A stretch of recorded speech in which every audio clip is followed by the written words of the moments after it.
So Ruben did bring something up to me earlier, and I'm gonna be real when he was absolutely right. One of the reasons why the best time to work out in the morning is because you're gonna have more energy. There's no way around it. I'm gonna be real with y'all. You gotta really think about how stressful your day is gonna be, whether it be mentally or physically.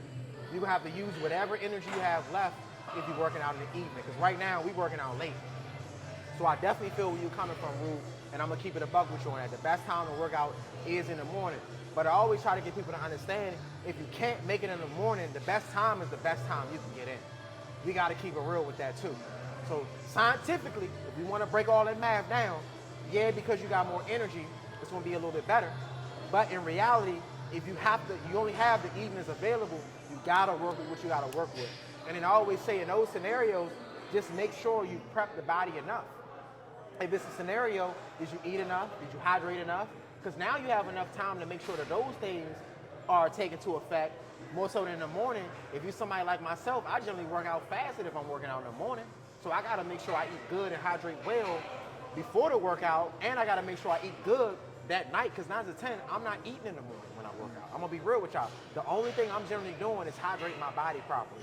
Another thing too, I do like to give a disclaimer. Generally, when I'm starting off, to kind of accelerate myself a little bit faster, remember I told y'all I only use BCAAs one time throughout the year? This would generally be the time that I actually use BCAAs. I'm gonna be real with you. To kind of accelerate my body, because it helps with the hydration and it does help promote with the muscle growth. So for me, the fatiguing is a little less harsh because I'm reintroducing my body to heavier weight. But one thing I did differently this off season that I don't generally do is I always did my last set as my heaviest weight, and I did a lot more time and attention. So I do understand that my body can't handle a lot of this stuff. The only thing that's gonna be challenging with reintroducing my body to deadlifts or squats is gonna be the posterior chain being challenged. Because remember, when you're doing machine work, you're not challenging the posterior chain because the machine is actually helping you stabilize all of that. So that's gonna be the biggest part of just reintroducing my body and my spine, for real, to this new movement. Because this is a new movement. I haven't done this since June. But like I said, slow step your way into it, listen to your body, and understand when you're doing too much. And one thing I haven't talked about so far is make sure when you're training by yourself, take them goddamn clamps off too. Because if you gotta bail out, all you gotta do is shift it to the left and shift it to the right, or shift it to the right and shift it to the left to get the weight off. So that way you can save yourself one more time. Because some of us like to do, I call it raw dogging, without the setup and got the clamps on. And do understand, if you can't roll that shit off your back, I'm not a fan of doing that, me personally. Some people are able to do that, and if you want to do that, go ahead and have fun with that. But I don't like using that type of technique for me personally. That's something a little unusual for me, so I like to make sure I set up appropriate. But let's get to it. This is gonna be the top weight, man. We not going no heavier than this. And now you can actually laugh at me, bro, because I used to talk so much shit about doing this type of weight, right?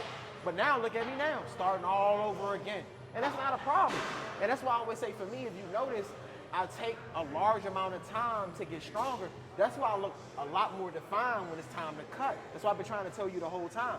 I spend literally until September is when I start prepping myself, but October is the first phase of me lifting heavy until June. I'm lifting heavy until June. So that whole time my body's being prepped. I don't like the fast pace of the first few months, but by the time we hit November, December, we should be cranking weight. That's another reason why I think about it. When we was in retro fitness, you was having fun. Yeah. When you see me, I'm gonna shoulder press 90s, and then I'm gonna go straight into a plate with dips. I mean, not dips, but pull-ups. I was able to do that because I prepped my body those few months before we started doing it. And that's the same thing we're gonna do right now. Let's get it. Woo! This shit feel real different now.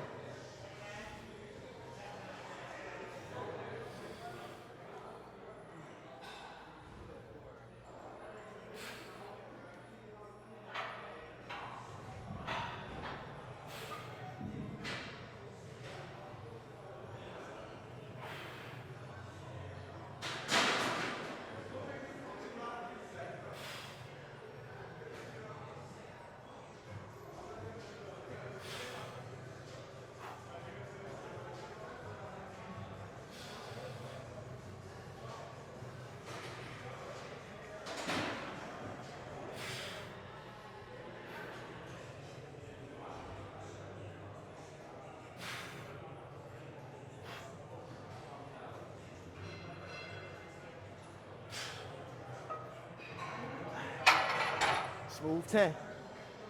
Smooth 10, but I'm gonna be real with y'all. That bitch is struggle right now. That bitch is struggle. You feel the difference when you take that motherfucking weight off your back. Cause I ain't no better feeling than when these goddamn squats tax you. And I feel taxed. Woo! You see, I feel taxed. I feel good, but I can't wait to get back to 315. I'm gonna be real with you. My traps aren't strong enough right now to be able to handle the weight too. That's one area I noticed I've been slipping on too. Gotta throw them shrugs back in there, as well as farmer walks. But I'm gonna be real with you. When you reintroduce your body to this weight, you get fucking humbled quick. But I'm gonna be real with you. I don't want you to go to that. I don't want you to go to that. We're gonna take a quarter off, because the next exercise, we still kind of gonna do something similar to this. We're gonna do a similar movement. There's another one after this? Yeah, but it was gonna tax the body differently. We're gonna do pendulum squats. You gonna fuck with those. You gonna fuck with those, because it's gonna hit more glute. It's still gonna load the quads, but it's not gonna be as stressful as the bar being on your back. Because I'm gonna be real with y'all. That motherfucker heavy right now.